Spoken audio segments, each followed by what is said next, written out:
Bagong budget phone na may underwater photography, hindi ka mabibitin dahil makunat yung battery. Ito yung Vivo Y21D. Kung nagbabalak ka mag-upgrade ng smartphone ngayong taon, pwede mo itong idagdag sa options. Isang budget phone na siksik sa specs. 6,500 mAh low volt battery with 44 watts fast charging rate.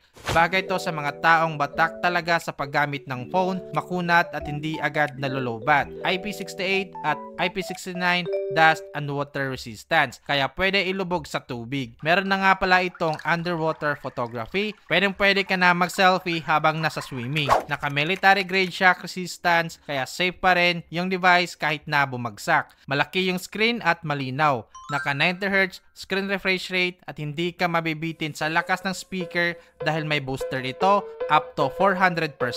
Latest Android 15 at AI-powered FunTouch OS 15. Unisoc na yung kanyang chipset at meron itong dalawang variations, 4GB RAM na may 128GB storage at 6GB RAM na may 256 na device storage.